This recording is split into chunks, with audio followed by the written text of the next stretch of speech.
கூட நம்முடைய வார்த்தையை கேட்கும்படியாக கொண்டிருக்கிறோம். கடந்த மாதம் 19ஆம் தேதி நம்ம கேட்ட வசனம் தேவனுக்கான ராஜ்யத்தை கட்டுவது குறித்து நம்ம தேவனுடைய சத்தியத்தை கேட்டோம். ஹல்லேலூயா. இதை கட்டுறதுக்கு தேவனுடைய ராஜ்யத்தை கட்டுவதற்கான காரியத்தை நம்ம கடந்த செய்தியிலே நம்ம கேட்டோம். அதனுடைய தொடர்ச்சியாக மீண்டும் இந்த நாளிலே நாம் தேவனுடைய ராஜ்யத்தை கட்டுவதற்கான காரியத்தை மீண்டும் தியானிக்கும்படியாய் எடுத்துக்கொள்வோம். 1 கொரிந்தியர் 3ஆம் அதிகாரம் 17ஆம் வசனம். 1 கொரிந்தியர் ஒருவன் தேவனுடைய ஆலயத்தை கெடுத்தால் அவனை தேவன் கெடுப்பார். ஹல்லேலூயா. யாரை கெடுத்தா யார் கெடுக்கிறான்? ஒருவன் தேவனுடைய ஆலயத்தை கெடுத்தால் அவனை யார் கெடுப்பான்? யார் தேவனுடைய ஆலயம்? இந்த தேவனுடைய ஆலயத்தை பற்றி சொல்லுகிறதா? இல்லை. தேவன் சொல்லுகிறார், நீங்களே தேவனுடைய ஆலயமாய் இருக்கிறீர்கள் என்று. ஹல்லேலூயா. யாரு யார் தேவனுடைய ஆலயம்? யாரு? நான் தான் தேவனுடைய ஆலயம். அப்போ இந்த சரீரம், இந்த ஆவி ஆத்மா சரீரம் யாருடையதாய் இருக்கிறது? தேவனுடைய ஆலயமாய் இருக்கிறது. ஒருவன் இந்த ஆலயத்தை கெடுத்தால், எப்படி கெடுப்பான் ஒரு மனுஷன் ஆலயத்தை? பாவத்தினாலே, தேவனுக்கு பிரியமில்லாத செய்கைகளினாலே இந்த ஆலயத்தை ஒருவன் கெடுப்பான் என்று சொன்னால் அவனை தேவன் கெடுப்பார் என்று சொல்கிறது. ஏன் தேவன் கெடுப்பார் தெரியுமா? நாம் எல்லாரும் ஒவ்வொருவரும் ஒரு கற்களை போல, செங்கலை போல நாம் காணப்படுகிறவராய் இருக்கிறோம். ஹல்லேலூயா. தேவனுடைய ராஜ்யத்தை கட்டுவதற்கு நீங்கள் தேவனுக்கு சாட்சி உள்ள மனுஷர்களாய் காணப்படுகிறீர்கள். நீங்கள் ஒவ்வொருவரும் சேர்ந்துதான் தேவனுடைய ராஜ்யத்தை கட்டும்படியான ஒரு தீர்மானத்தை எடுத்து தேவன் உங்களை ஒவ்வொருவரையும் தனித்தனியாய் பேர் பேராய் உங்களை தேவன் தெரிந்தெடுத்திருக்கிறார். ஹல்லேலூயா. விசுவாசம் உள்ளவர்கள் ஒரு பெரிய அல்லேலூயா சொல்லலாமா? ஹல்லேலூயா. என் தேவன் உங்களை தெரிந்தெடுத்ததில் நோக்கம் உண்டு. என் தேவன் சும்மா உங்களை ஒரு மனுஷனை தேர்ந்தெடுக்கிறது போல சாதாரணமாய் ஒருவரையும் தேவன் தெரிந்து கொள்வதில்லை. என் தேவனுடைய ஆலயமாய் நீங்கள் காணப்படும்படியாகவே தேவன் உங்களை தெரிந்தெடுத்திருக்கிறார். ஹல்லேலூயா. ஹல்லேலூயா. நீங்கள் தேவனுடைய ஆலயத்தை கட்டி எழுப்பணும். என் தேவனுடைய ராஜ்யத்தை கட்டி எழுப்பணும்னா நான் எப்படிப்பட்ட ஒரு மனுஷனாய் நான் காணப்பட வேண்டும்? நான் எப்படி நான் கர்த்தரை பிரியப்படுத்துகிற மனுஷனாய் நான் வாழ வேண்டும் என்பதை நாம் யோசிக்கும்படியான மனுஷர்களாய் நாம் காணப்பட வேண்டும். ஹல்லேலூயா. அப்படின்னா ஒருவன் தேவனுடைய ஆலயத்தை கெடுக்கக்கூடிய மனுஷனாய் நாம் காணப்படக்கூடாது. ஹல்லேலூயா. ஹல்லேலூயா. சத்தமா சொல்லுங்க. ஹல்லேலூயா. நம்ம தேவனுடைய பிள்ளைகள் தேவனுடைய சாயலிலே நாம் காணப்படுகிறோம். தேவனுடைய சிந்தையின் வெளிப்பாடுகளும் நம்மிலே காணப்பட வேண்டும். ஹல்லேலூயா. அப்போ தேவ பிள்ளைகளாகிய நாம் எப்படி தேவனுக்கென்று நாம் வாழ்வது? நாம் தேவனுக்கென்று வாழ்வோமே என்று சொன்னால், நீங்க இந்த தேசத்திலே தேவனுடைய ராஜ்யத்தை கட்டுகிறவர்களாக இருப்பீங்க. நீங்கள் உங்களுடைய ஆலயமாகிய தேவனுடைய ஆலயமாகிய இந்த சரீரத்தை நீங்கள் கெடுப்பவர்களாக இருந்தீங்கன்னா நீங்கள் தேவனுடைய ராஜ்யத்தை நீங்கள் இடிக்கிறவர்களாக இருப்பீங்க. ஆகையினால நீங்கள் தேவனுடைய பிள்ளைகள் என்பதை நினைவு கூர்ந்து நான் எப்படி தேவனுடைய ஆலயத்தை கட்ட வேண்டும் என்பதான காரியத்தை நீங்கள் யோசித்து உங்களிலே காணப்படுகிற என் தேவனுக்கு பிரியமில்லாதவைகளை நீக்கி என் தேவனுக்கு உகந்த பாத்திரமாய் இருக்க உங்களை ஒப்புக் கொடுக்க வேண்டும். ஹல்லேலூயா. ஹல்லேலூயா. ஹல்லேலூயா. தேவனுக்கு உண்மையுள்ளவர்களாய் இருப்பதே என் தேவனுக்கு மிக பிரியம். ஹல்லேலூயா. எப்படி உண்மையுள்ளவர்களா இருக்கணும்? அவரை போல நாம காணப்படணும். ஹல்லேலூயா. அவரை போல நாம காணணும். இந்த பாஸ்டர் போல நாம் வளரணும். இந்த ஊழியக்காரரை போல நாம் காணப்படணும். நோ, அப்படி யாரையும் நினைக்காதீங்க. என் தேவன் ஒருவர் பரிசுத்தர். அந்த பரிசுத்தராகிய தேவனை போல நீங்கள் வாழ்வதற்கு நீங்கள் தேவனிடத்திலே உங்களை ஒப்புக் கொடுக்க வேண்டும். என் தேவனுக்கென்று நீங்கள் ஒப்புக் கொடுக்க வேண்டும். உங்களோட வாழ்க்கையில காணப்படுகிற அநேக அசுத்தமான கிரியைகள், பாவங்கள் இன்னும் உங்களிலே ஒட்டி கொண்டு இருக்கும் என்று சொன்னால் நீங்க தேவனுடைய ராஜ்யத்தை கட்டி எழுப்ப முடியாது. நீங்கள் தேவனுடைய ராஜ்யத்தை கட்டி எழுப்புவதற்கு உங்களை அர்ப்பணித்தால் தேவன் நிச்சயமாய் உங்களுக்கு உதவி செய்வார். ஹல்லேலூயா, ஹல்லேலூயா. தேவன் உங்களுக்கு நிச்சயமாய் உதவி செய்வார். அவர் உங்களை கட்டி தேவனுடைய ராஜ்யத்தை கட்டி எழுப்புவதற்கு அவர் உங்களுக்கு உதவி செய்ய வல்லவராக இருக்கிறார். அதே 3ஆம் அதிகாரத்தில் 1 கொரிந்தியர் 3:3 வசனத்தை படிங்களேன். பொறாமையும் வாக்குவாதமும் வேதங்களும் உங்களுக்குள்ளே இருக்கிறபடியால் நீங்கள் மாம்சத்திற்குரியவர்களாய் இருந்து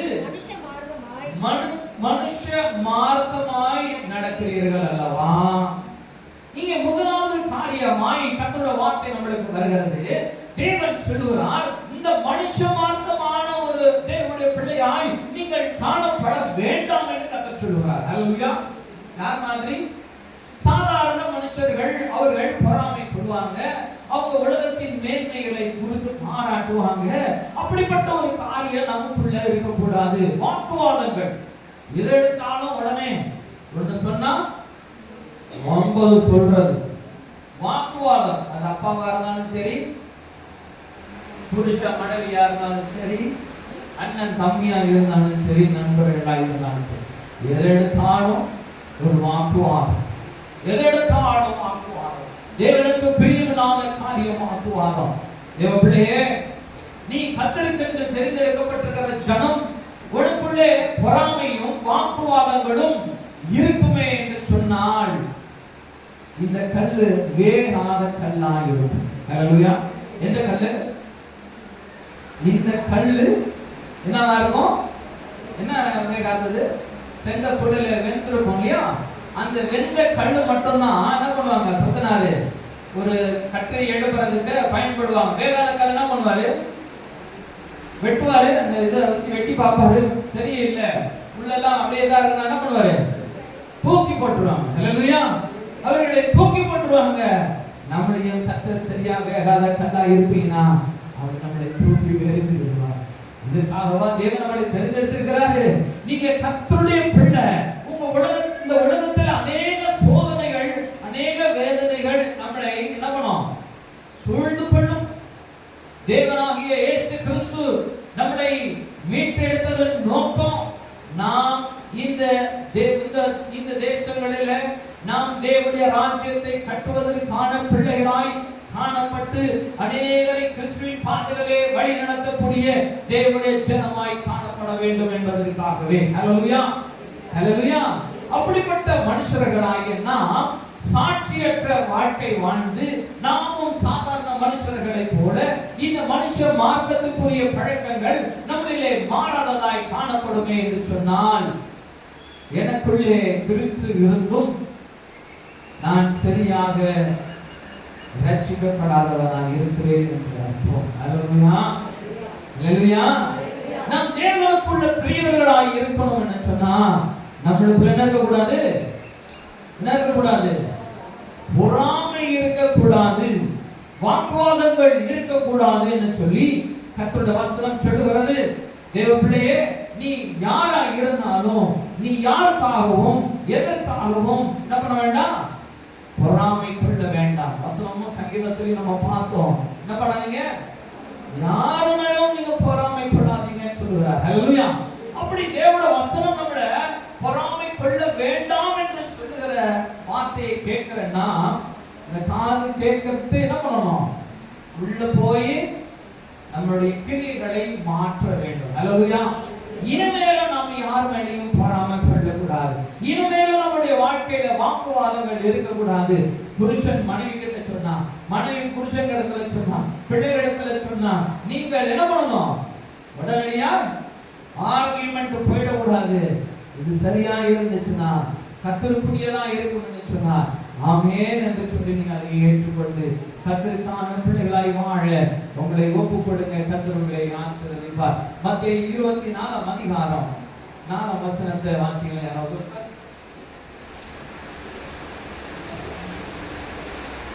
இயேசு அவர்களுக்கு பிரதியுத்தரமாக,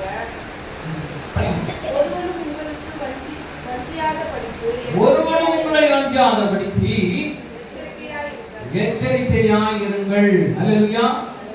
இன்னைக்கு தேவ பிள்ளைகளாகிய நம்மளை வஞ்சிப்பதற்கு, தேவனை விட்டு வழிகளை செய்வதற்கு இன்னைக்கு அநேக காரியங்கள் இந்த உலகத்திலே உண்டு. விசுவாசிகள் மூலமாக, சொந்த சகோதரன் மூலமாக, சொந்த சகோதரி மூலமாக, சொந்த மனைவி மூலமாக, சொந்த புருஷன் மூலமாக, அநேக ஊழியக்காரர்கள் மூலமாக, கள்ள தீர்க்கதரிசிகள் மூலமாக என்ன பண்றாங்க? நம்மள அநேக காரியங்களிலே நம்மள வீழ்ச்சி அடைய செய்கிறவர்களாக இருக்கிறாங்க. வீழ்ச்சி அடையும்படியாக தேவனிடத்திலே உத்தமத்தை காத்து நடக்க முடியாதபடிக்கு அவர்களுடைய வாழ்க்கையை பார்த்து நாமும் பார்த்து என்ன பண்றது? அவரே அப்படி இருக்கிறாரு, இந்த சிஸ்டர் தான் என்ன அச்சிப்பூல நடத்துறவங்க, இவங்களே இப்படி இருக்கிறாங்க, அப்புறம் நான் எப்படி இருக்கணும்? அந்த சிஸ்டரோ, அந்த ஊழியக்காரரோ, இல்ல அந்த சகோதரரோ உங்களுக்காக மரிக்கவில்லை. உங்களுக்காக மரித்தவர் ஒருவரே ஒருவர், ஒரே ஒருவர், நம்முடைய கர்த்தராகிய இயேசு கிறிஸ்து மாத்திரமே. ஹல்லேலூயா, ஹல்லேலூயா. இந்த இயேசு கிறிஸ்துவே உங்களுக்காக மரித்திருக்கிறாரு. நீங்க பார்க்க வேண்டியது அவருடைய முகத்தை மாத்திரமே. அவரை மாத்திரம் நீங்கள் பிடிச்செடுங்க. யாராலையும் வஞ்சிக்கப்படுவதற்கு நீங்கள் இடம் கொடுத்துறாதீங்க. கர்த்தரை மாத்திரம் நீங்கள் பார்த்து நடங்க. கர்த்தர் உங்களை ஆசீர்வதிப்பார். அதிலே 24 வசனம் படிக்கணும். ஏனெனில் கள்ள கிறிஸ்துக்களும் கள்ள தீர்க்கதரிசிகளும் எழும்பி கூடுமானால் தெரிந்து கொள்ளப்பட்டவர்களையும் வஞ்சிக்கத்தக்கதாக பெரிய அடையாளங்களையும் அற்புதங்களையும் செய்வார்கள்.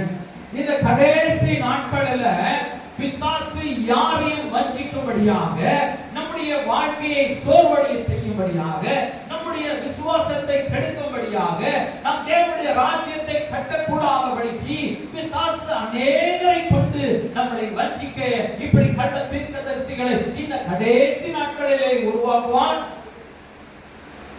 சொல்ல போனா அவர் தெரிந்து கொண்டிருக்கிற தேவனுடைய நல்ல உயர்ந்த ஊழியக்காரர்களை கூட என்ன பண்ணுவானாம வஞ்சிக்கும்படியாய் செய்வான் என்று வசனம் சொல்கிறது. ஹல்லேலூயா. அவர்கள் கள்ள தீர்க்கதரிசிகள் உங்களுடைய தேவனுக்கான பாதைகளிலே நடத்தக்கூடாமல் உங்களுடைய விசுவாசத்தை கெடுத்து உங்களுடைய தேவனுடைய அன்பை நாசமாக்கி உங்களை விசுவாசத்தை விட்டு தள்ளும்படியாக, இந்த ஆத்துமாவை கெடுக்கும்படியாய் இந்த கடைசி காலத்துல பிசாசு கிரியை செய்வான். நீங்கள் ஜாக்கிரதை இல்லாமல் இருந்தீங்கன்னா நீங்கள் அவர்களால் வஞ்சிக்கப்படுவீர்கள். ஹல்லேலூயா, ஹல்லேலூயா. நீங்க ஆவியின் கனிகளை கண்டு நீங்கள் மனுஷர்களை நீங்கள் என்ன பண்ணணும்? கண்டு கொள்ள வேண்டும். அவன் கள்ள தீர்க்கதரிசியா, இல்ல அவன் நல்ல தீர்க்கதரிசியா, இல்ல தேவனுக்கான பாத்திரமான மனுஷனா என்று நீங்கள் அவருடைய சத்திய வசனத்தை கொண்டு நீங்க என்ன பண்ணணும்? அலசி ஆராய்ந்து அறிந்து கொள்ள வேண்டும். அப்படிப்பட்ட மனுஷர்களாய் நீங்கள் காணப்படுகிறவர்களாக இருக்கணும். இந்த கடைசி காலத்துல தேவனுடைய ராஜ்யத்தை எழுப்பக்கூடாதபடி, தேவனுடைய ராஜ்யத்தை கட்டி எழுப்பக்கூடாதபடி பிசாசின் செய்கைகள் அநேக காரியங்களிலே நடக்கிறது. பொறாமையினாலே, வெறுப்புகளினாலே, வாக்குவாதங்களினாலே, கள்ள தீர்க்கதரிசிகளினாலே, கள்ள போதகர்களினாலே, பலவிதமான விசுவாசிகளின் கேடுபாடான செயல்களினாலே தேவனுடைய பிள்ளைகளாகிய உங்களை பிசாசு வஞ்சிக்கும்படியாய் அநேக காரியங்களை செய்வான். இது கடைசி நாட்கள். வஞ்சிக்கப்படுவது ஒரு பெரிய ஊழியக்காரனால கூட வஞ்சிக்கப்பட முடியும் என்று சொல்லி தேவனுடைய வசனம் சொல்கிறது. ஆகையினால நீங்கள் ஜாக்கிரதை உள்ளவர்களாய் இருப்பீர்கள் என்று சொன்னா நீங்கள் தேவனுடைய ராஜ்யத்தை கட்டி எழுப்பவர்களாக நடத்தி நிற்க முடியும். ஹல்லேலூயா, ஹல்லேலூயா, ஹல்லேலூயா. 25 வசனம் படிக்குமா? இதோ முன்னதாக உங்களுக்கு அறிவித்திருக்கிறேன் என்று சொல்றாங்க. ஹல்லேலூயா. இப்படிப்பட்ட காலங்கள் நெருங்கிட்டது, இப்படிப்பட்ட காலங்கள் நடந்து வருகிறது. இதை முன்னமே நான் உங்களுக்கு அறிவித்திருக்கிறேன். மீண்டும் தேவனுடைய ஆலயத்திலிருந்து தேவன் உங்களுக்கு அறிவிக்கிறாரு. ஜாக்கிரதையாய் இருங்க. யாராலையும், உங்களாலேயோ இல்ல பிறராலேயோ, ஊழியக்காரராலேயோ, யாராலையும் நீங்கள் என்ன பண்ண விடக்கூடாது? கெட்டு போய்விடக்கூடாது. போகக்கூடாது, உங்களோட ஆத்மா அழிந்து விடக்கூடாது. அது உங்களால கூட உண்டாகலாம், இல்ல ஊழியக்காரனால உண்டாகலாம், இல்ல கூட இருக்கிற விசுவாசினால உண்டாகலாம், உங்களோட புருஷனால உண்டாகலாம், யாரால உண்டாயிருந்தாலும் நீங்கள் ஜாக்கிரதையாக இருங்க. கர்த்தருடைய பிள்ளையே, நீங்க தேவனுடைய ராஜ்யத்தை கட்டி எழுப்புவதற்காய் என் தேவன் தெரிந்து கொண்டிருக்கிற பாத்திரம். நீங்க விசுவாசத்திலே உறுதியாய் இருங்க. கர்த்தரை கட்டி அணைந்தவர்களாய் வாழுங்க. இது முன்னமே உங்களுக்கு அறிவித்தேன் என்று சொல்கிறார். இப்பொழுது உங்களுக்கு சொல்கிறாரு, நீங்கள் ஜாக்கிரதையாக இருக்க வேண்டும் என்று சொல்லி. ஹல்லேலூயா. 44 வசனம் படிக்குமா? 44-46. நீங்கள் நினையாத நாழிகையிலே மனுஷகுமாரன் வருவார், ஆதலால் நீங்களும் ஆயத்தமாய் இருங்கள். ஆமென். என்ன சொல்றாங்க? நீங்கள் நினையாத நாளிலே மனுஷகுமாரன் வருவார், ஆதலால் நீங்களும் ஆயத்தமாய் இருங்கள். ஹல்லேலூயா. எப்ப கர்த்தர் இயேசு கிறிஸ்துவுடைய வருகை இருக்கும் என்று நாம் அறியோம். அவருடைய வருகை எப்ப வேணாலும் இருக்கலாம். ஆகையினால் எந்த நாளிலும் நம் ஆயத்தம் உள்ளவர்களாய் காணப்பட வேண்டும் என்று கர்த்தருடைய வசனம் சொல்கிறது. நீங்க நினைச்சு கொண்டிருக்கலாம், இது அந்த காலத்துல இருந்து சின்ன வயசுல இருந்து நான் கேட்டுக்கிட்டே தான் இருக்கிறேன். அந்த காலத்துல இருந்து கேட்டுக்கிட்டே தான் இருக்கேன். ஏசப்பா வராருன்னு சொல்லிட்டு தான் இருக்காங்க. இதுக்கான அடையாளங்களும் தேவனுடைய தீர்க்கதரிசன வசனங்களும் உலகம் மீன்களும் நிறைவேறி பொழிந்து காணப்படுகிற சூழ்நிலையிலே நாம் இருக்கிறோம். நம்மளுக்கு மிகவும் முக்கியமான ஒரு அடையாளம் இஸ்ரவேல் தேசத்தையே நம்மளுக்கு ஒரு பெரிய அடையாளமாய் கர்த்தர் கொடுத்திருக்கிறார். இஸ்ரவேல் தேசம் இல்லாமல் 2000 வருடங்களாய் ஒன்றும் இல்லாமல் இருந்தது. இன்னைக்கு இஸ்ரவேல் தேசம் உருவாயிருக்கு. தேவன் அத்தி படத்தை இந்த இஸ்ரவேல் தேசத்துக்கு அவர் ஒப்பனையாய் வைத்து அநேக வசனங்கள் நம்மளுக்கு சொல்லப்பட்டிருக்கிறது. தேவ பிள்ளையே, இது இஸ்ரவேல் தேசம் என்று உருவாயிடுச்சு. அது உருவாச்சினாவே கர்த்தருடைய வருகை சமீபம் என்று நம்மளுக்கு அர்த்தமாகும். ஹல்லேலூயா. இதோ கடந்த நாட்களிலும் கூட கடைசியான ஒரு கூட்டத்தினரை இஸ்ரவேல் மக்கள் வெளி தேசங்களில் இருந்தெல்லாம் கொண்டு வந்து இஸ்ரவேல் தேசத்திலே சேர்த்துட்டாங்க. கடைசியாக ரஷ்ய தேசத்துக்கு பக்கத்துல அந்த ஊரு யுக்ரைனிலிருந்து அந்த தேசங்களில் இருந்தோம் கடைசியான ஒரு கூட்டத்தினரையும் இஸ்ரவேல் தேசத்தின் மக்களை கொண்டு போய் இஸ்ரவேல் தேசத்திலே சேர்த்து முடித்து விட்டார்கள். இது ஒரு பெரிய அடையாளம். இயேசு கிறிஸ்துவின் வருகைக்கு தேசத்தின் மக்கள் எல்லாரும் தேசங்களிலிருந்து ஒரு தேசங்களுக்கு ஓடி வருவார்கள் என்று கர்த்தருடைய வசனம் சொல்கிறது. அவருடைய வருகை சமீபமாய் இருக்கிறது. அவருடைய வருகை மிகவும் சமீபமாய் இருக்கிறது. இன்னமும் நீங்க உங்களுடைய வாழ்க்கையும் ஒரு ஆத்மாவையும் எடுத்து வாழ்வீர்கள் என்று சொன்னா கர்த்தருடைய வருகையிலே எடுத்துக்கொள்ளப்பட முடியாது. நம்முடைய தேவனுடைய சித்தம் நம்முடைய வாழ்க்கையிலே நிறைவேறாது. தேவ பிள்ளையே, நீ கர்த்தருக்கு உங்களை ஒப்புக்கொடுங்க. தேவனுக்கு பிரியமில்லாத வேலையை நீக்கி உங்களை கர்த்தருக்கு என்று ஒப்புக்கொடுங்க. கேட்பீங்கம்மா? ஏற்ற வேளையிலே வேலைக்காரருக்கு போஜனம் கொடுத்து அவர்களை விசாரிக்கும்படி எஜமான் வைத்த உண்மையும் விவேகமும் உள்ள ஊழியக்காரன் யாவான். ஹல்லேலூயா. எஜமானன் வரும்போது அப்படி செய்கிறவனாக காணப்படுகிற ஊழியக்காரனே பாக்கியவான். இப்படி தேவனுடைய பிள்ளைங்க நீதி நியாயங்கள நீங்க வேலைக்காரர்களா இருக்கிறீங்களா, எஜமானர்களா இருக்கிறீங்களா, மனைவியா இருக்கிறீங்களா, புருஷனா இருக்கிறீங்களா, பிள்ளைகளா இருக்கிறீங்களா, நீங்க யாராக இருந்தாலும் நீங்கள் உண்மையும் உத்தமமான மனுஷர்களாய் காணப்பட வேண்டும் என்று கர்த்தருடைய வசனம் சொல்கிறது. நீங்க தேவ நீதியை செய்கிறவர்களாய் இருக்க வேண்டும் என்று கர்த்தருடைய வார்த்தை சொல்கிறது. ஹல்லேலூயா. அப்படி இருப்பீங்கன்னா நீங்க பாக்கியவானா இருப்பீங்க. தேவனுடைய ராஜ்யத்தில் நீங்கள் எடுத்துக்கொள்ளப்படுவீர்கள். ரோமர் 7 அதிகாரம் 11 வசனத்தை படிங்க. ரோமர் 7:11. பாவமானது கற்பனையினாலே சமயம் பெற்று என்னை வஞ்சித்து அதனாலே என்னை கொன்றது. நல்லா பாருமா, பாவமானது கற்பனையினாலே சமயம் பெற்று சகலவித நிச்சயங்களையும் என்னில் நடப்பித்தது. நியாய பிரமாணம் இல்லாவிட்டால் பாவம் செத்ததாய் இருக்குமே. ஹல்லேலூயா. எத்தனாவது படிச்சோம்னா? 11. படிக்க மாத்திரம் படிக்குமா? பாவமானது கற்பனையினாலே சமயம் பெற்று சமயம் பெற்று என்னை வஞ்சித்தது, அதனாலே என்னை கொன்றதுன்னு நம்ம பார்க்கிறோம். ஹல்லேலூயா. இந்த பாவம் எதனால சமயம் பெற்றுச்சு? இந்த கற்பனை என்ற ஒண்ணு இல்லைன்னா நம்மளுக்கு பாவமே இல்லை இல்லையா? சட்டம் இருக்கிறதுனால தான் பாவம். சட்டம் இல்லைன்னா நம்மளுக்கு பாவம் இருக்குமா? இப்போ ஒரு லேட்டஸ்ட் ஒரு நியூஸ் பார்த்துருக்கீங்க. 18 வயசு இல்லாத பசங்க என்ன பண்ணக்கூடாது, பைக்கு ஓட்டக்கூடாது, ஓட்டுனா அபராதம் பண்ணுவாங்கன்னு சொல்லி நிறைய காரியங்கள் போட்டுக்கிறாங்க. எப்படி அந்த சட்டம் இல்லை அப்படின்னா அது பாவமா? சட்டத்துக்கு விரோதமானதா? இல்லை. அதே போல நம்மளுக்கு இந்த சட்ட பிரமாணங்கள், தேவனுடைய சட்ட பிரமாணங்கள்னால அது சமயம் பெற்று நம்மளை என்ன பண்ணுச்சான்? பாவத்திலே தள்ளினது என்று நம்ம பார்க்கிறோம். அடுத்து படிக்குமா? ஆகையால்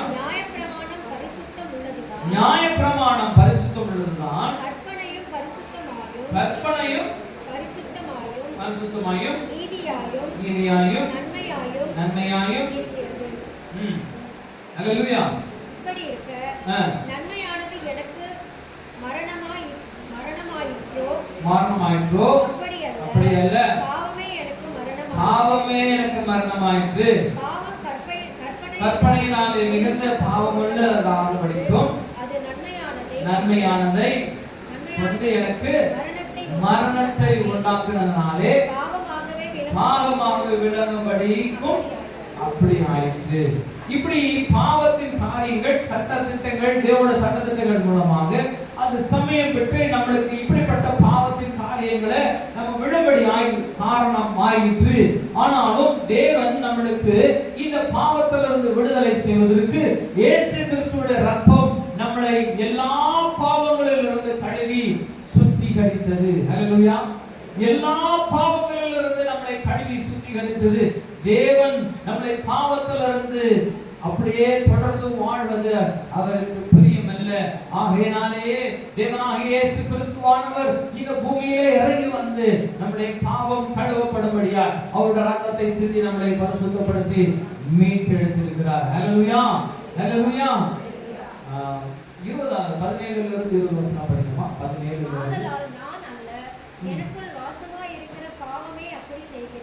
ஆதலால் நான் விரும்புகிற படிக்குமா? 17 ஆதலால் நான் அல்ல, எனக்குள் வாசமாய் இருக்கிற பாவமே அப்படி செய்கிறது. நமக்குள்ள என்ன இருக்குது? மனுஷன், ஒவ்வொரு மனுஷனுக்குள்ளேயும் மாம்சமான மனுஷனுக்குள்ள பாவம் உள்ள இருக்கிறது. கீழே படிக்குமா? எப்படி எனில் என்னிடத்தில் அதாவது என் மாம்சத்தில் நன்மை வாசமாய் இருக்கிறது இல்லை என்று நான் அறிந்திருக்கிறேன். என்ன இல்லை நம்ம கிட்ட? என்ன இருக்கு? பாவம் நமக்குள்ள இருக்குது. ஆனா சொல்லுகிற வசனத்தை பாருங்க, நன்மை எனக்குள்ளே அப்படிங்கம்மா, நன்மை எனக்குள்ளே வாசமாய் இருக்கிறதில்லை என்று நான் அறிந்திருக்கிறேன். நன்மை செய்ய வேண்டும் என்கின்ற விருப்பம் என்னிடத்தில் இருக்கிறது, நன்மை செய்வதோ. நல்லா வசனத்தை ஆழமா காதை திறந்து நல்லா கேளுங்க. நமக்குள்ள பாவம் இருக்கிறது, எனக்குள்ள நன்மை செய்வதோ இல்லை என்று வசனம் சொல்லுகிறது.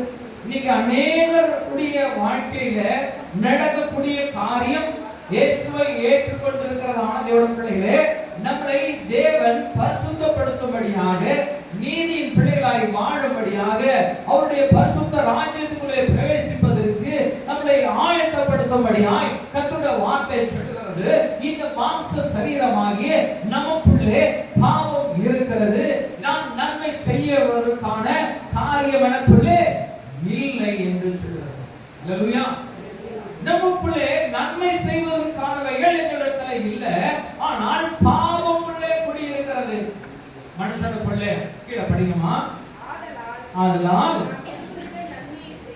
நான் விரும்புகிற நன்மையை செய்யாமல் விரும்பாத தீமையையே செய்கிறேன்.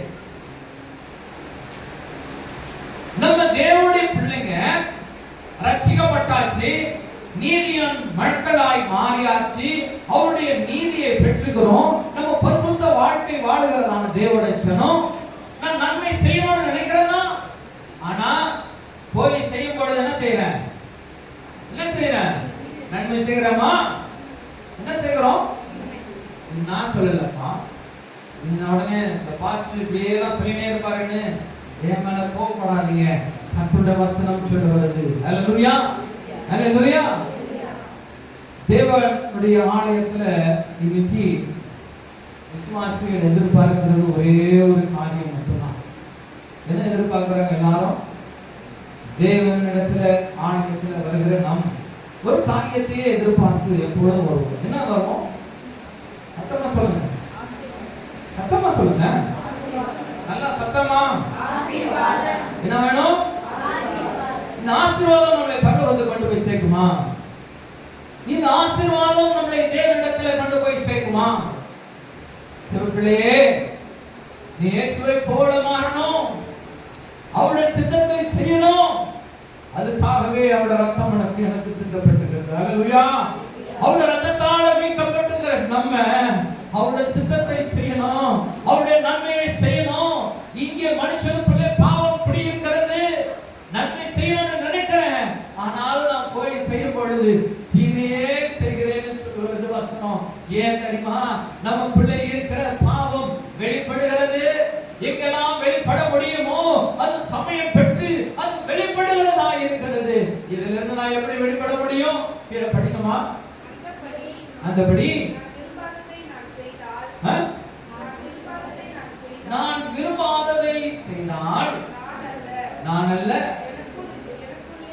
எனக்குள்ளே வாசமாய் இருக்கிற பாவமே அப்படி செய்கிறது. என்ன பண்ணுது? யார் செய்யறது? யார் செய்யறது? சிஸ்டர், ஸ்தோத்திரம் சிஸ்டர் சொன்னா அப்படியே தெரிஞ்சுக்கிறது. ஆபோர்ட் என்னாச்சு? ஏன் உனக்குள்ள என்ன இருக்குது? பாவம் வெளிப்படுதா? பாவம் வெளிப்படுதா? ஒரு சிறு பழத்தை போல நீங்க இன்னும் காணப்படுகிறீர்களா? இருப்பீர்களா? ஆசீர்வாதமே உங்களுக்கு வேணுமா? குழந்தைங்க பாத்தீங்கன்னா எப்ப போனாலும் உங்களுக்கு ஒண்ணுக்கு பிடிக்கும். என்ன கேட்பாங்க உடனே? டாடி சாக்லேட், சாக்லேட், ஐஸ்கிரீம், இப்படிதான் கேட்பாங்க. அது குழந்தை அப்படிதான் கேட்கும். வளர்ந்ததுக்கு அப்புறமும் இப்படி போய் டாடி எனக்கு சாக்லேட் கொடுங்க டாடி, நான் போய் கத்துறேன் எங்க அப்பா கிட்ட கேட்க முடியுமா? அது என்ன சொல்றாரு? டேய், என்னடா அவ்வளவு பெரிய பையனா கிட்ட இன்னமும் எங்கிட்ட சாக்லேட் கேட்கிறீடான்னு கேட்பார் இல்லையா?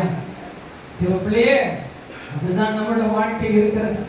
ஆசீர்வாதத்தை மாத்திரமே தேடி ஓடுகிறவர்களா இருப்போம். இந்த ஆசீர்வாதம் நம்முடைய பரலோகத்துக்கு கொண்டு சேர்ப்பது இல்லை. நீங்க தேவனுக்கான உகந்த பாத்திரமாய் மாறும் பொழுது நீங்கள் தேவனுடைய ராஜ்யத்தை கட்டி எழுப்புவீர்கள். நீங்கள் உங்களுடைய வாழ்க்கையை தேவனுக்கென்று மாற்றி நீங்கள் கர்த்தருக்கென்று அநேகரை கூட்டி சேர்க்கிற மனுஷர்களாய் காணப்படுவீர்கள். ஹல்லேலூயா, ஹல்லேலூயா. அப்போ உங்களுக்குள்ளே இந்த பாவம் இருக்கிறதுனா எப்படியெல்லாம் சமயம் பெற்ற பொழுதெல்லாம் அது வெளிப்படும். திரும்ப அந்த வசனத்தை படிக்குமா? அந்தபடி நான் விரும்பாததை நான் செய்தால் நான் அல்ல,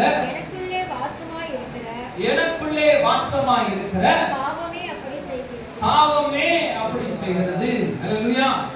யார் செய்கிறது? உடனே நீங்க எல்லாரும் பிரதர்ஸ் சிஸ்டர்ஸ் எல்லாத்தையும் செஞ்சுட்டு, ஐயா நான் இல்லையா, இதெல்லாம் என் பாவம் எனக்குள்ள இருக்குதுல்ல, அதுதான் ஏன் செஞ்சுட்டேன்னு சொல்லி ஈஸியா தப்பிச்சலாம் நினைக்காதீங்க. இயேசு கிறிஸ்துவோட ரத்தத்தினால மீட்கப்பட்டிருக்கீங்க. உங்களுக்குள்ள பாவம் இல்லை. ஹல்லேலூயா, ஹல்லேலூயா. இயேசு கிறிஸ்துவின் ரத்தம் உங்களை ரட்சித்து மீட்டெடுத்திருக்கிறது. உங்களுக்குள்ள பாவம் இல்லை.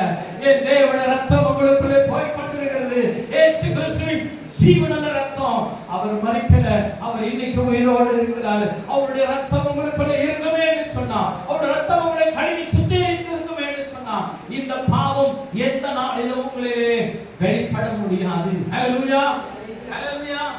அடுத்து இன்னொரு வசனம் வசனம் எடுத்து, அதே ரோமர் 7:21-24 படிக்கணும். ஆனபடியால் நன்மை செய்ய விரும்புகிற என்னிடத்தில் தீமை உண்டென்கிற ஒரு பிரமாணத்தை காண்கின்றேன். உள்ளான மனுஷனுக்கு ஏற்றபடி தேவனுடைய நியாய பிரமாணத்தின் மேல் பிரியமாய் இருக்கிறேன். ஹல்லேலூயா. யாரு உள்ளான மனுஷன்? யாரு? இந்த சரீரத்துக்குள்ளே வாழ்கிற நான் என்று சொல்கிறதான அந்த மனுஷன். இந்த மனுஷன், உள்ளான மனுஷன் என்ன பண்ணுகிறாரா? படிக்குமா? உள்ளான மனுஷன் மனுஷனுக்கு ஏற்றபடி தேவனுடைய நியாய பிரமாணத்தின் மேல் பிரியமாய் இருக்கிறேன். தேவனுடைய நியாய பிரமாணத்தின் மேலே பிரியமாய் இருக்கிறேன். உள்ளான மனுஷன் நினைக்கிறான், நான் தேவனுக்கு என்ன நான் வாழணும், கர்த்தரிடத்தில் ஒப்புக்கொடுக்கிறேன். ஆண்டவரே, பரிசுத்த ஆவியானவரே, நான் உமக்காய் வாழ்வேன் என்று சொல்லி தன்னை தேவனிடத்தில் ஒப்புக்கொடுக்கிற மனுஷனாய் காணப்படுகிறான். கீழே படிக்குமா? ஆகிலும் என் மனதின் பிரமாணத்துக்கு விரோதமாய் போராடுகிற வேறொரு பிரமாணத்தை என் அவயங்களில் இருக்க காண்கின்றேன். அது என் அவயங்களில் உண்டாயிருக்கிற பாவ பிரமாணத்துக்கு என்னை சிறையாக்கி கொள்கிறது. நிர்பந்தமான மனுஷன் நான். இந்த மரண சரீரத்தில் நின்று யார் என்னை விடுதலையாக்குவார் என்று அநேகர் சொல்லுகிற வார்த்தைகள் தான். நான் நிர்பந்தமான மனுஷனா இருக்கிறேன்ப்பா. நான் எவ்வளவோ கர்த்தரிடத்தில் ஜெபிச்சு போராடி இந்த பாவத்திலிருந்து விடுதலை பெற்று நான் கர்த்தருக்கு நான் வாழ்கிறேன். ஆனாலும் நிர்பந்தம், சூழ்நிலைமை, சந்தர்ப்பங்கள். என் நண்பன் வருகிறான், ஒரு ஃபங்க்ஷனுக்கு கூட்டிட்டு போயிட்டான். என்ன பண்ணிட்டான்? அவன் குடிச்சான், நான் கூட தான் நின்று இருந்தேன். என்ன பண்ணிட்டான்? சும்மா குடிடான்ட்டான்.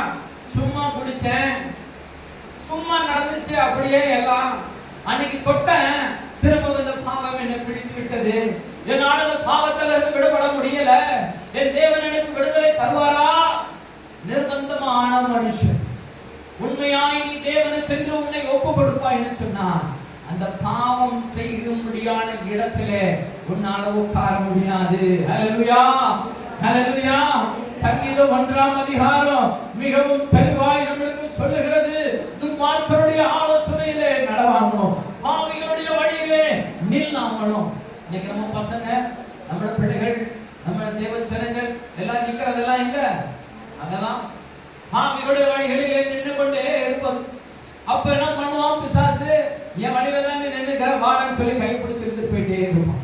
ஒரு நண்பன் வருவான், வாடா ஃப்ரெண்டு, உன்னதானே இவ்வளவு நாளா எதிர்பார்த்துட்டு இருந்தேன், நீ தப்பிச்சுக்கிட்டே இருந்த, இன்னைக்கு மாட்டிக்கிட்ட, வாடான்னு சொல்லி உங்களை இழுத்துட்டு போயிடுவான். உன பாவத்துக்குள்ளா இழுத்துட்டு போயிடுவான். தேவ பிள்ளையே, நீ பாவிகளுடைய வழியிலே நில்லாமலும் பரியாசக்காரர் உட்காரும் இடத்திலே உட்காராமலும் கர்த்தருடைய வேதத்திலே பிரியமாயிருந்து இரவும் பகலும் அவருடைய வேதத்தில் தியானமாயிருக்கிற மனுஷனாய் இருப்பாய்ன்னு சொன்னா நீ நான் பாக்கியவான். ஹல்லேலூயா, ஹல்லேலூயா. அவருடைய வசனத்தை மெய்வாய் என்று சொன்னா என் தேவனுடைய வார்த்தை உனக்குள்ளே கடந்து வரும். நீ ரட்சிப்பிலே புதுப்பிக்கப்படுவ. ஒவ்வொரு நாளும் ரட்சிப்பிலே புதுப்பிக்கப்பட்டதான தேவனுடைய பிள்ளையாய் காணப்படுவ. நீ தேவனுடைய ராஜ்யத்தை கட்டி எழுப்புவ. ஹல்லேலூயா, ஹல்லேலூயா. நீங்க சாக்கும்போது சொல்ல மாட்டீங்க. ஆராதனைன்னு சொன்னா 9:30க்கு வர்றது, ஆராதனைன்னு சொன்னா தேவனுடைய நாள்னு சொன்னா அதை தனக்கென்று பயன்படுத்திக் கொள்வது, தேவனுடைய நாளை பரிசுத்தமாய் நீங்கள் ஆராதிப்பது இல்லை. இப்படிப்பட்டதான காரியத்தை உங்களை விட்டு நீங்கி போடணும். நீங்க பரிசுத்த சந்ததி, நீங்க தேவனுடைய பிள்ளைங்க, நீங்க தேவனுடைய ராஜ்யத்தை கட்டி எழுப்புவதற்காய் தேவன் உங்களை தேர்ந்தெடுத்திருக்கிறாரு. நிர்பந்தமான மனுஷனாய் நீங்கள் காணப்படக்கூடாது. ஹல்லேலூயா, ஹல்லேலூயா. தேவனை சார்ந்து வந்த உங்களை என் தேவன் உங்களை நடத்த வல்லமுள்ளவராயிருக்கிறார். தேவனை சார்ந்து வந்திருக்கிற உங்களுக்கு என் தேவன் எல்லா கிருபைகளையும் தர வல்லமுள்ளவராயிருக்கிறார். நீங்கள் மாம்சத்துக்குரிய காரியங்களையே நீங்கள் வெளிப்படுத்த பிரியப்படுவீர்கள் என்று சொன்னா அந்த மாம்சம் உங்களை சிறையாக்கும். இந்த மாம்சம் உங்களை பாவத்திலே சிறைபிடித்திருக்கும். நீங்க வெளியே வர முடியாது. நீங்க தேவனிடத்திலே கேட்பீர்கள் என்று சொன்னா என் தேவன் உங்களுக்கு கிருபை தர வல்லமுள்ளவராயிருக்கிறார். ஹல்லேலூயா, ஹல்லேலூயா. அவர் உங்களுக்கு கிருபை தர வல்லமுள்ளவராயிருக்கிறார். நாட்களிலே அதை நீக்கி தூக்கி எறிவார். ஹல்லேலூயா, ஹல்லேலூயா. நீங்க விடுதலை பெற வேணும்னு நினைக்கிறீங்களா? நீங்க தேவனுடைய ராஜ்யத்தை கட்டி எழுப்ப வேணும்னு நினைக்கிறீங்களா? உண்டான மனிதன் நினைக்கிறான், ஆனா மாம்சமோ பாவத்தையே நினைத்து போய் கொண்டிருக்கிறார். மாம்சமோ தேவனுக்கு பிரியமில்லாததை செய்கிறதாய் ஓடுகிறது. என் தேவ பிள்ளையே, உன் மாம்சத்துக்கு நீ இடம் கொடுக்காத. நீ ஆவிக்குரியவனாய் இருக்கிற, நீ ஆவிக்குரியவனாய் இருக்கிறோம். தேவனுக்காய் வாழ்வதற்கு கர்த்தரிடத்திலே உங்களை முழுமையாய் ஒப்பு கொடுக்க வேண்டும். ஹல்லேலூயா. ரோமர் 8 அதிகாரம் 6-7 வசனம் வாசிக்கலாமா? மாம்சத்தின் மரணம், மாம்சத்தின் மரணம், ஆவியின் சிந்தனையோ ஜீவனும் சமாதானமும். ஹல்லேலூயா. மாம்சத்தின்படி நடவாமல், எத்தனாமா? 8:6 படிக்குமா? மாம்சத்தை, மாம்ச சிந்தை மரணம், ஆவியின் சிந்தையோ ஜீவனும் சமாதானமுமா. ஹல்லேலூயா. மாம்ச சிந்தை என்ன? மரணம். பாவத்தின் சம்பளம் என்ன? மரணம். மரணம்னா என்ன? மரணம்னா என்ன? செத்து போயிட்டா முடிஞ்சிச்சு அந்த கதையா? இல்ல. மரணம்னா இந்த தேவன் நரகத்துக்கு ஒப்பு கொடுக்கிறபடியான ஒரு நாய் மாறிடும். தேவப்பிள்ளை, நீ இயேசு கிறிஸ்துவின் ரத்தத்தால மீட்கப்பட்டிருக்கிற, நீ இயேசுவின் ரத்தத்தால மீட்கப்பட்டிருக்கிறோம். நம்ம பாவத்துல மரணத்துல போவதற்கு அல்ல, பாவத்தின் மரணத்துக்குள்ளே நீங்கள் கடந்து போவதற்கு தேவன் உங்களை தெரிந்தெடுக்கல. அதனாலதான் அவர் மரணிச்சு இந்த மரணத்தை நம்மளிலிருந்து மீட்டெடுத்திருக்கிறார். ஹல்லேலூயா, ஹல்லேலூயா. அவர் மரணிச்சாரு. நான் செஞ்ச பாவத்துக்கு என் இயேசு கிறிஸ்து சிலுவையிலே தொங்கினார். ஹல்லேலூயா. நம்முடைய பாவங்களுக்கு இயேசு கிறிஸ்து சிலுவையிலே தொங்கினார். உன்னுடைய மரணத்தின் பாவத்தின் கட்டுகளிலிருந்து அவர் விடுதலை பெற்றுக் கொள்ள வேண்டும். என் தேவனுடைய பிள்ளைகளே, நாம் விடுதலை பெற்றுக் கொள்ள வேண்டும் என்பதற்காக என் தேவனாகிய இயேசு கிறிஸ்துவானவர் நான் தொங்க வேண்டிய சிலுவையிலே அவர் தூக்கினார். ஹல்லேலூயா, ஹல்லேலூயா, ஹல்லேலூயா. என் தேவ பிள்ளைகளாகிய நீங்க அவருக்காக வாழ்வதற்கு ஒப்பு கொடுக்கணும். ஆவியின் சிந்தையோ, ஆவியின் சிந்தையோ ஜீவனும் சமாதானமுமா. ஹல்லேலூயா. என்ன ஜீவன் அது? ஆவிக்கேற்றபடியான இந்த ஜீவன் நிச்சயமாய் பரலோகத்திலே தேவனோடு வாழக்கூடிய ஜீவன். மரணத்தை ஜெயித்த தேவனுடைய ஜீவன் நம்மளுக்குள்ளே இருக்க வேண்டும். ஹல்லேலூயா. இந்த மரணத்தை ஜெயித்து நித்தியத்தின் பிள்ளைகளாய் நம் கர்த்தரிடத்திலே நித்தியமாய் வாழ போகும்படியான காரியத்தை யோசித்து அதன்படி நடக்கிற மனுஷர்களாய் இருக்க வேண்டும். ஹல்லேலூயா. கீழே படிக்குமா? மாம்சத்தின் சிந்தை, மாம்சத்தின் சிந்தையோ மரணம், ஜீவனும் சமாதானமுமா. அடுத்த நாளிலும் நம்ம ஒரு வசனத்தை கண்டோம்.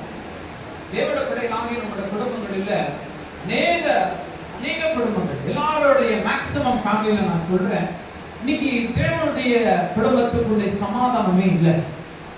பிசாசு உங்களை தேவனிடத்துல இருந்து பிரிக்கணும்னா அவன் எடுக்கிற ஒரு பெரிய ஆயுதம் என்னன்னா சமாதானத்தை எடுப்பான். ஃபர்ஸ்ட் அவன் அதுதான் செய்வான். உங்களுக்குள்ள சமாதானத்தை உடைப்பான். அவன் உடைச்சி அவன் உள்ள வந்து ஒவ்வொருவரையாய் தனித்தனியாய் பிரிச்சு கொண்டு போயிட்டு அவன் வேலையெல்லாம் செய்ய ஆரம்பிச்சிருவான். உங்களோட பாவத்தின் மரணத்துக்குள்ளாய் தள்ளி எடுத்துட்டு போவான். வடு கட்டாயமாய் எடுப்பான். உங்களை சமாதானம் போச்சுன்னா இப்படிதான் நடக்கும். உங்களோட சமாதானத்தை எழுந்துடாதீங்க. தெய்வ சமாதானம் உங்களிலே நிலைத்திருக்க கர்த்தரிடத்திலே முழுமையாய் கர்த்தருடைய அன்பை நாடி தேடி ஓடி வாருங்கள். கர்த்தர் உங்களை ஆசீர்வதிப்பார். கேள படிக்குமா? 7. எப்படி என்றால் மாம்ச சிந்தை தேவனுக்கு விரோதமான பகை. என்ன சிந்தை? என்ன பகை? மாம்ச சிந்தை தேவனுக்கு விரோதமான பகை. ஐயா, நான் ஒரு பார்த்துட்டு இருக்கிறேன். அவரு ரொம்ப நாளா தேவன் ஆலயத்துக்கு வருகிறவரா மனுஷனா இருக்கிறாரு. ஆனா அவர் பண்ற காரியங்களை நான் பார்த்தேன். அநேக பயங்கரமான பாவத்தின் மனுஷனா இருக்கிறாரு. இவர் இப்படி செய்யறாரு, அப்படி செய்யறாரு, அப்படி செய்யறாரு, இப்படி செய்யறாரு. அவர் எப்படி செஞ்சா நம்மளுக்கு என்ன? தேவன் அவனை பார்த்தா என்ன ஆளுவதற்கு கர்த்தர் இந்த பூமியில என்ன உருவாக்கி இருக்கிறாரு. நம்ம பார்க்க வேண்டிய தேவன் ஒருவர் இயேசு கிறிஸ்துவை மட்டுமே நம்ம கண் பார்க்க வேண்டும். ஹல்லேலூயா. நம்முடைய வாழ்க்கையில எந்த நாளிலும் யாரையும் சார்ந்தோ பார்த்தோ நம்ம வாழ வேண்டாம். உங்க பக்கத்துல உட்கார்ந்துட்டு இருப்பாங்க நல்ல சகோதரி, நாளைக்கு அவங்க எங்கேயாவது ஒரு சந்திப்பீங்க, அந்த இடத்துல பாத்தீங்கன்னா அவங்க வாயெல்லாம் என்ன இருக்கும்? என்ன வரும்? வாயிலெல்லாம் ஃபுல் அண்ட் ஃபுல் இங்கிலீஷ் வார்த்தையா பேசிட்டு இருப்பாங்க. உடனே நீங்க அந்த சகோதரியை பார்த்துட்டு போயிட்டு, அந்த சகோதரி இப்படி ஆயிட்டாங்க, என்ன நடத்துறாங்க, அவங்க அப்படி இருக்கிறாங்க இப்படி இருக்காங்க, ஆனா அவங்களே எப்படி இருக்கிற போது நான் எப்படி இருக்கணும் அப்படின்னு உங்களுக்குள்ளேயே ஒரு கேள்வியை கொண்டு வந்து நீங்களும் பின்மாற்ற வாழ்க்கைக்குள்ளே போகக்கூடாது. காரணம், நீங்க பார்க்க வேண்டியது யார் என்றால் இயேசு கிறிஸ்துவை மாத்திரமே நீங்கள் பார்க்க வேண்டும். ஹல்லேலூயா. நீங்கள் இயேசுவை மாத்திரம் நீங்க பார்த்து நடப்பீர்கள் என்று சொன்னா உங்களுடைய வாழ்க்கையில பின்மாற்றங்கள் வராது. நீங்க யாரை குறித்தும் குறை சொல்லாதீங்க. உங்களுடைய வாழ்க்கையில எந்த மனுஷனை பற்றி குறை சொல்ல வேண்டாம், யாரையும் பின்பற்ற வேண்டாம். நீங்கள் பின்பற்ற வேண்டியது இயேசு கிறிஸ்து. நீங்கள் பார்க்க வேண்டியது அவருடைய வாழ்க்கையின் சரித்திரங்கள். அவரை போல வாழ்வதற்கு நம்மளை தேவனிடத்திலே ஒப்புக் கொடுப்பீர்கள் என்று சொன்னா அவர் உங்களோட கைகளை பிடிச்சு வழி நடத்துவார். ஹல்லேலூயா. ஹல்லேலூயா. இனிமேலே நம்மளுக்குள்ள இந்த மாம்ச கிரியைகள் காணப்படக்கூடாது. ஆமென். ஒரு பெரிய ஹல்லேலூயா சொல்லலாமா? இன்னும் பெருசா ஹல்லேலூயா. ஆமென். இனிமேலே எந்த சகோதரி உங்கள்கிட்ட வந்து ஸ்தோத்திரம் சொன்னாலும் என்ன பண்ணுவீங்க? கட்டி பிடிச்சு முத்தம் கொடுத்து ஸ்தோத்திரம் சொல்லுங்க. ஹல்லேலூயா. கட்டி பிடிச்சு முத்தம் கொடுத்து ஸ்தோத்திரம் சொல்லுங்க. நீங்க வாழ்றது கடைசி நாள், இந்த வாழ போற கடைசி நாள், தேவனுடைய வருகையின் கடைசி நாட்கள்ல வாழ்ந்து கொண்டிருக்கிறோம். தேவ பிள்ளையே, ஒருமனப்படுங்க. கர்த்தராகிய இயேசு கிறிஸ்துவின் நாமத்தினால ஒருமனப்படுங்க. உண்மையும் உத்தமமானவர்களாய் வாழுங்க. நிர்பந்தமான மனுஷனாய் மாறிடாதீங்க. மாம்சத்திற்கு எந்த நாளிலும் இடம் கொடாதீங்க. ஆவியின் பலனை பெற்று தேவனுடைய வழிகளிலே நடக்க உங்களை ஒப்புப்படுங்க. கர்த்தர் உங்களை ஆசீர்வதிக்க வல்லவராய் இருக்கிறார். 10:11 படிக்குமா? மேலும் கிறிஸ்து உங்களில் இருந்தால் சரீரமானது பாவத்தை நிமித்தம் மரித்ததாயும், நல்ல கவனிங்க, உங்க யாரு எந்தையும் யோசிக்காதீங்க. இப்ப நல்ல கவனிக்க வேண்டிய வார்த்தை படிங்கம்மா. மேலும் கிறிஸ்து உங்களில் இருந்தால் சரீரமானது பாவத்தை நிமித்தம் மரித்ததாயும். நிறுத்துமா? நீங்க நல்லா கவனிச்சீங்களா? நீங்க பாவத்துக்கென்று மரித்ததான மனுஷர்களாய் இருக்கிறோம். ஹல்லேலூயா. எத்தனை பேர் விசுவாசிக்கிறீங்க? சார் லாஸ்ட் ஃப்ளோர்ல இருக்கிறவங்களும் கவனிங்க. என்ன சொன்னேன் நானு? கவனமா இருந்துச்சுங்க? யார் சொன்னா தெரியுமா?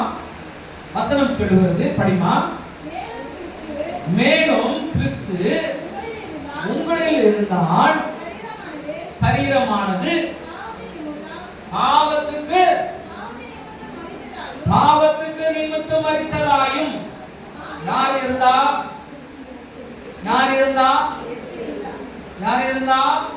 எல்லாரும் சேர்ந்து சொல்லுங்களேன். இயேசு கிறிஸ்து எனக்குள்ளே இருந்தார்னா நான் பாவத்துக்கு செத்தவன். ஹல்லேலூயா. ஹல்லேலூயா.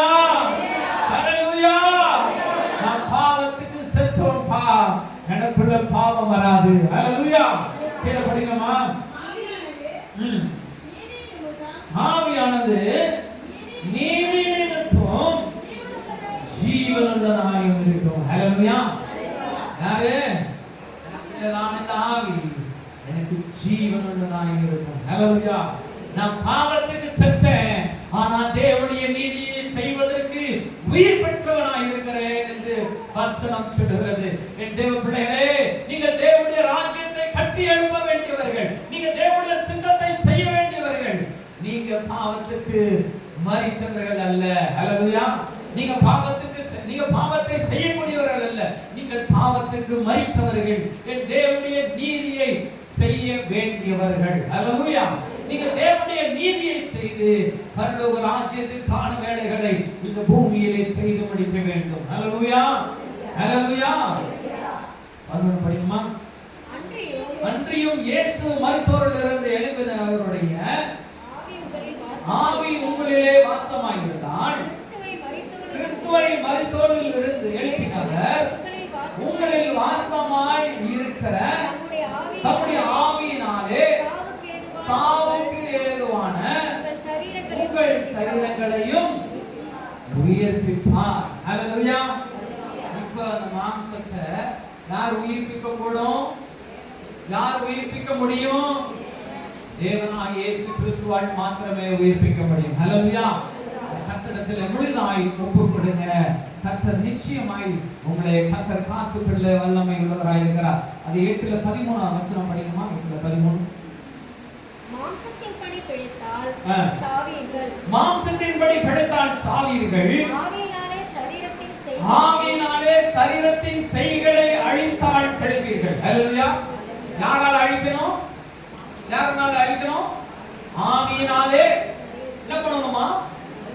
ஆவியினாலே சரீரத்தின் செய்கைகளை அழித்தால்.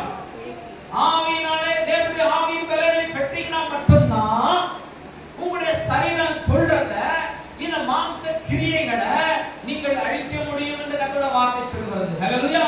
அப்படினா நீங்கள் கிறிஸ்துவிலே நிலைத்து நிற்க வேண்டும். நீங்க ஆவியின் பலனை பெற்றுக் கொள்ள வேண்டும். அப்படி நீங்க கர்த்தரிடத்தில் நீங்க கேட்டு பெற்றுக் கொள்வீங்கன்னா உங்களை எந்த நாளும் பாவம் வேறுபடுத்தவே முடியாது. ஹல்லேலூயா. ஹல்லேலூயா. இந்த சரீரங்களை நீங்க பாவத்துக்கு எந்த நாளிலும் ஒப்பு கொடுக்காம தேவனுடைய நீதியை செய்வதற்கு ஒப்புக்கொடுங்க. கர்த்தர் உங்களை வழி நடத்த வல்லமையுள்ளவராய் இருக்கிறார். 14 படிக்குமா? மேலும் எவர்கள் தேவனுடைய ஆவியினாலே நடத்தப்படுகிறார்களோ அவர்கள் தேவனுடைய புத்திரராய் இருக்கிறார்கள். ஹல்லேலூயா. ஒரு பெரிய ஹல்லேலூயா சொல்லலாமா? ஹல்லேலூயா. ஒரு பெரிய ஹல்லேலூயா சொன்னேன். ஆமென். கர்த்தருடைய பிள்ளைகளாகிய நம்ம யாரா இருக்கிறோம்? நீங்க இப்படி தேவனுக்கென்று மாம்சத்தின் கிரியைகளை பாவத்தை எல்லாவற்றையும் அழித்து நீங்க ஜீவனுள்ள தேவனுடைய நீதியின் பிள்ளைகளாய் நீங்கள் காணப்படுவீர்கள் என்று சொன்னால் நீங்க யாருன்னு சொல்றாரு? You are the children of God. Hallelujah. நீங்க தேவனுடைய பிள்ளைகள் என்று சொல்றார். நீங்க புத்திரர்கள் என்று சொல்றார். அப்ப தேவனுடைய புத்திரர்கள் யாரை வெளிப்படுத்தணும்? யாரை வெளிப்படுத்தணும்? நீங்க சொல்லுவாங்க, நீங்க உங்க அப்பா போலயே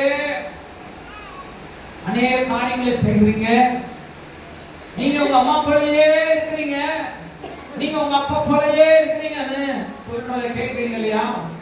ஹல்லேலூயா. அப்போ நம்முடைய தகப்பனாகிய இயேசு கிறிஸ்துவானவர் அவர் நம்மளுக்கு தகப்பன் என்று சொன்னா நீங்கள் அவருடைய புத்திரர்கள் என்று சொன்னா யாரை வெளிப்படுத்தணும்? செய்கைகளிலே யாரை வெளிப்படுத்தணும்? இயேசு கிறிஸ்துவை வெளிப்படுத்த வேண்டும். ஹல்லேலூயா. ஒருவர் மன்னிக்க வேண்டும். ஹல்லேலூயா. பாவத்தின் வழிகளிலே நாம் செல்லக்கூடாது. ஹல்லேலூயா. மாம்சத்தின் கிரியைகள் நம்மிலே வரவே வராது. கர்த்தர் உங்களுக்குள்ளே வாசம் பண்ணும்படியாக இந்த நாளிலே கர்த்தருக்குள்ளே முழுமையாய் உங்களை கர்த்தரிடத்திலே ஒப்பு கொடுப்பீங்களா? அதிலே 18 30 வசனத்துக்கு மாத்திரம் வாசிச்சிருக்கோமா? 30 வசனத்துக்கு எவர்களை முன்குறித்தாரோ அவர்களை அழைத்திருக்கிறார். எவர்களை அழைத்தாரோ அவர்களை நீதிமான்களாக்கியிருக்கிறார். எவர்களை நீதிமான்களாக்கியிருக்கிறாரோ அவர்களை ஹல்லேலூயா. ஹல்லேலூயா. உங்களை தேவன் என்ன பண்ணிக்கிறாரு? தெரிந்தெடுத்திருக்கிறாரு, அழைத்திருக்கிறாரு, அவரோட மகிமையை தந்திருக்கிறாரு. உங்களை பரலோக ராஜ்யத்திலே சேர்க்கிறவர். ஹல்லேலூயா. உங்களை படிவோம், கர்த்தரை சொல்வோம், ஆண்டவரே நம்மளுமையாய் ஒப்புக்கொடுக்கிறாங்க. தேவனுடைய ராஜ்யத்தை கட்டி எழுப்புவதற்காக என்னை தெரிந்து கொண்டிருக்கிறீங்க. உங்களுடைய சித்தம் இதுவே என்று நான் இந்த நாளில் அறிந்திருக்கிறேன். அப்பா, இந்த மாம்சத்திலே நான் நிர்பந்தமான மனுஷனாய் நான் காணப்படுகிறேன். அநேக வேளைகளிலே நான் தவறி விழுகிறேன். ஆண்டவரே, இந்த நாளிலே இந்த வார்த்தை நிமித்தம் என்னை பரிசுத்தப்படுத்தும்படியாய் என் தேவனே நான் உம்மிடத்திலே நான் பேசி கேட்கிறேன். என்னை பரிசுத்தப்படுத்துங்க அப்பா. எனக்குள்ளே நீங்க வாங்க ஆண்டவரே. இயேசுவே, நீர் எனக்குள்ள வாங்க. இந்த மாம்சத்தின் கிரியை என்னிலே அழிய வேண்டும் என்று சொன்னார். நீங்க கூட இருந்தா ஆண்டவரே நான் முடியும். என் ஆவியை பலப்படும்படியாய் இந்த மாம்சத்தை ஜெயிக்கும்படியான தேவ பலனை என் தேவனே எனக்கு தாருங்கப்பா. ஆண்டவரே என்னை பரிசுத்தப்படுத்துங்க. இயேசுவே என்னை சுத்தமுள்ளவனாய் மாற்றுங்க. இனிமேல் இந்த மாம்ச கிரியைகளே காணப்படாதபடி ஆவியின் கனிகளை கொடுக்கிறதான தேவ பிள்ளையா என்னை மாற்றும். நானும் தேவனுடைய ராஜ்யத்தை கட்டி எழுப்புவதற்கு இந்த நாளிலே என்னை ஒப்பு கொடுக்கிறேன். இயேசு சுவாமி ஒப்பு கொடுக்கிறேன் என்று நீங்களும் கட்டளை சொல்லுங்க. ஆண்டவரே நாம் முழுமையாய் ஒப்பு கொடுக்கிறோம். ஆண்டவரே எங்களை முழுமையாய் ஒப்பு கொடுக்கிறோம். இந்த சபையை தேவன் கரையிலே ஒப்பு கொடுக்கிறோம். என் தேவனே எங்களுக்குள்ளே வாசமாகி இருக்கிறார். கடவுளை மட்டும் ஆண்டவரே நாங்கள் உங்களே நினைத்திருக்க என் தேவனுக்கு நாங்கள் வாழ கர்த்தர் எங்களுக்கு கிருபை தருகிறார். ஆண்டவரே ஒரு நேரமா எங்களோடு பேசுகிற நல் வார்த்தைகளுக்காய் நன்றி சொல்கிறோம். தொடர்ந்து எங்களை ஆளுமை சொல்லி வழி நடத்தும் ஆசீர்வதி இயேசுவின் நாமத்தில் பிதாவே ஆமென். ஹல்லேலூயா. அவருடைய நித்திய ராஜ்யத்துக்குள்ளே நாங்கள் பிரவேசிப்பதற்கு ஒரு ராஜ்யத்தை கட்டுவதற்கு தேவன் நம்மளுக்கு கிருபையும் கருணையும் அருள் செய்து அவருடைய வருகை மட்டும் தேவன் தாமே நம்மளை காத்து வழி நடத்துவதாக. ஆமென். ஆத்மாவே கர்த்தரை ஸ்தோத்திரம். ஆத்மாவே கர்த்தரை